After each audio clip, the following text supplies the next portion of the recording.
host of the Gridiron.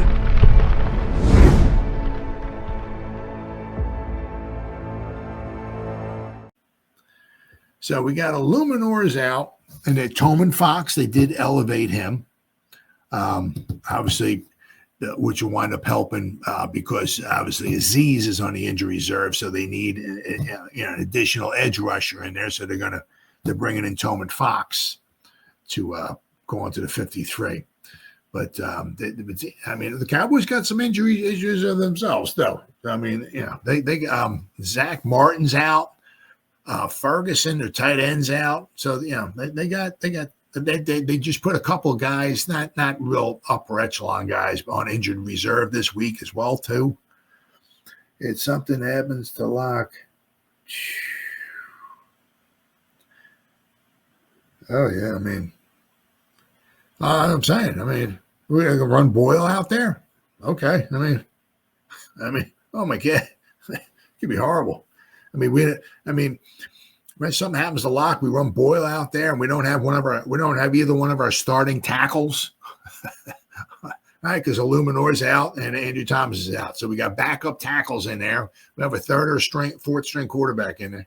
It's just absolutely amazing, absolutely amazing. It was better letting DJ finish the horrible season. Well, the thing is, the problem with that is that, if he was not going to be their quarterback of the future, they wanted to just get rid of him because he's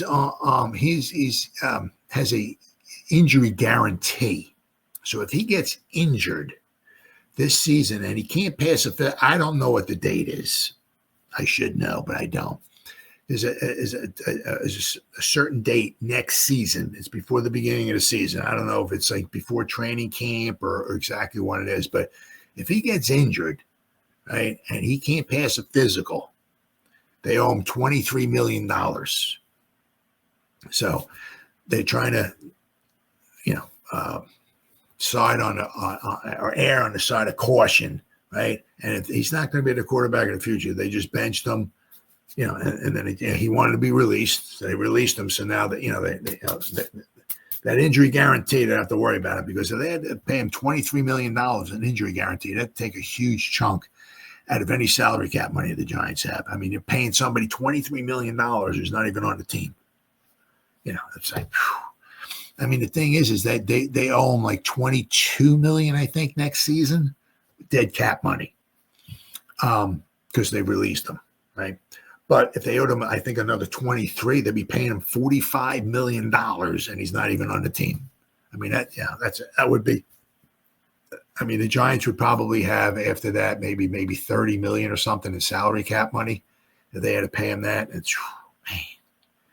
that would really hurt. So they were trying to, I guess maybe just get rid of him. Right? I understand the injury, yeah. But signing all these felons, oh yeah, of course. No, sure. All right. It's all a part of doing business. Absolutely. That's why you can't, you can't, like, whatever. Say you got $20 million in salary cap money, you can't spend $19.5 million of it. Because you got these guys like Tomon Fox, you're elevating him. Like if you elevate him so many times, then he has to go on.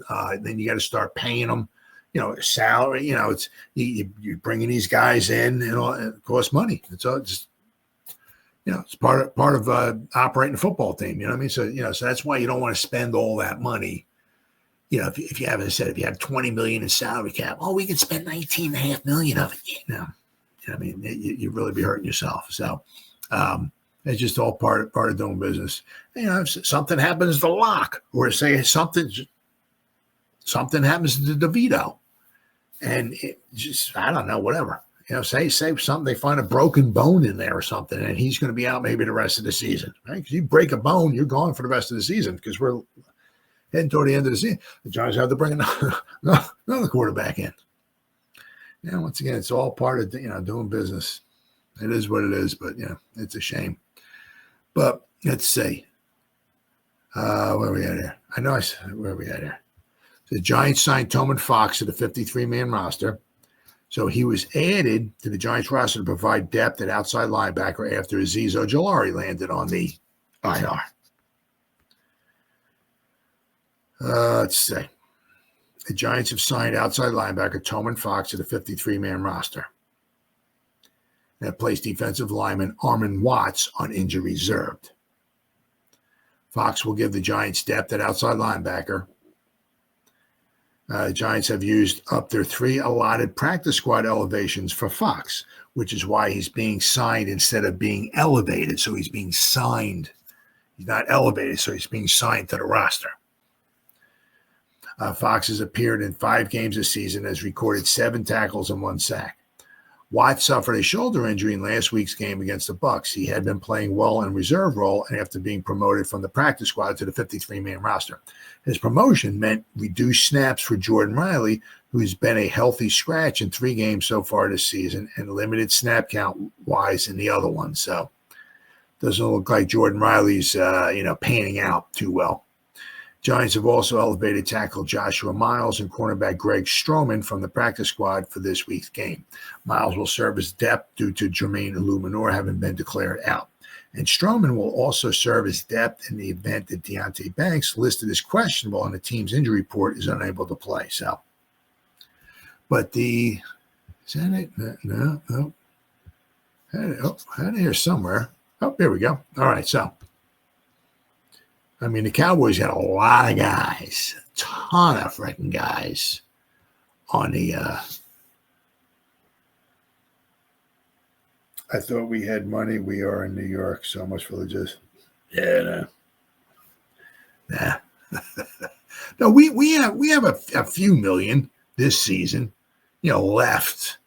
But we don't have a ton of money left. And plus also it's like, you can always find money. You can always restructure contracts or there's always ways of getting guys here or signing guys or making more money or whatever. But I mean, the season's over with. It's just, we're just here just playing out the rest of the season,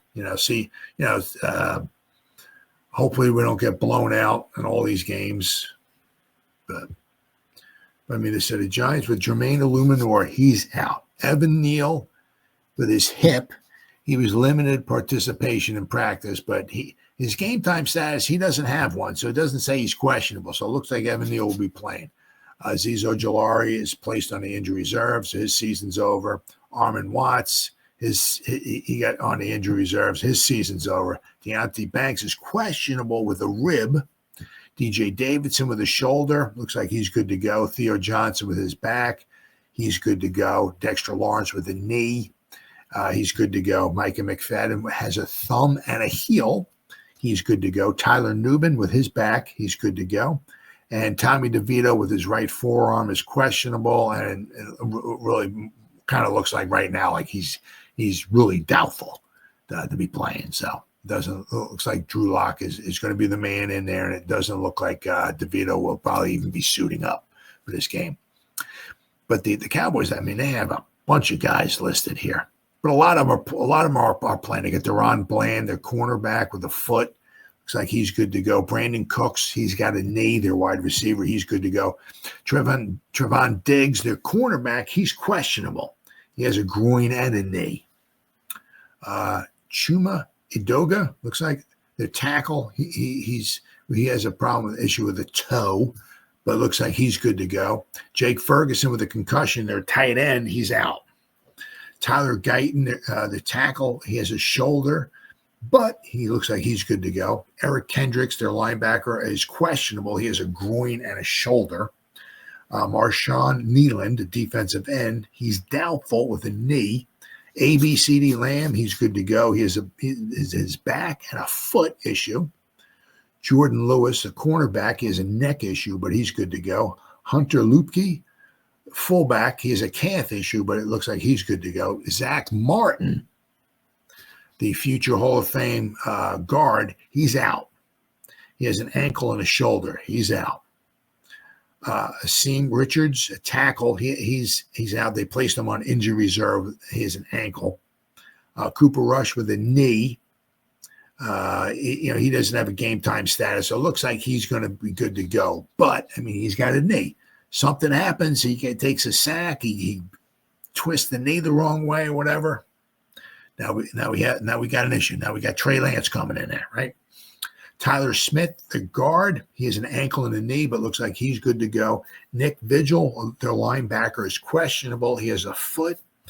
And Kalen Carson, their cornerback, they just placed him on injury reserve. He has a shoulder issue. So, so a lot of guys listed, but for the Giants got a couple guys are out, right? And but I mean, a couple big guys, Zach Martin and Ferguson, two big guys for the Cowboys. So, right? So, so I'll have to say, but two bad teams, badly banged up, backup quarterbacks. Should be a classic. Should be a classic game. The interesting thing is my son's coming over here for Thanksgiving. He's a Cowboy fan, so I'm a Giant fan. So it's pretty good because especially this year we both stink. So when he didn't make fun of me when the Cowboys won the other time, because both teams aren't very good.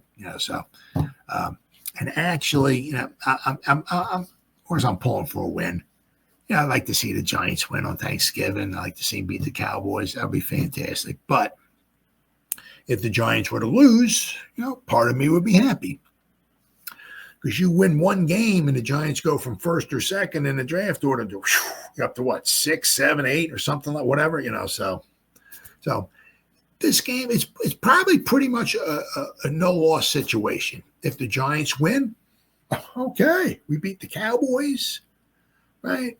Thanksgiving, yada, yada, yada, all that stuff and everything. So it's good. But if we lose, we still keep our draft position. So that's good. And,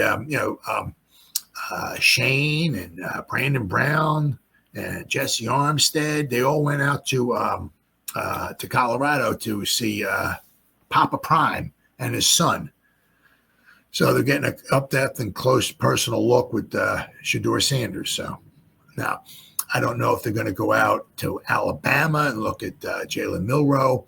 I don't know if they're going to look at Ward. They're going to go down to the U and look at Ward.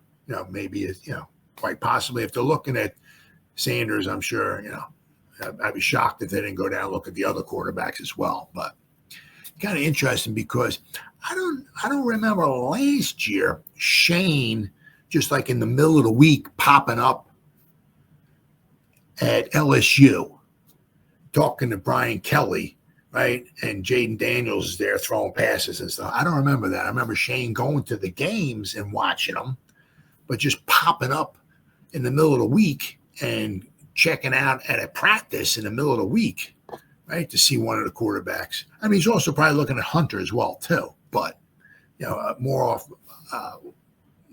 quite possibly it's Hunter, but it's also –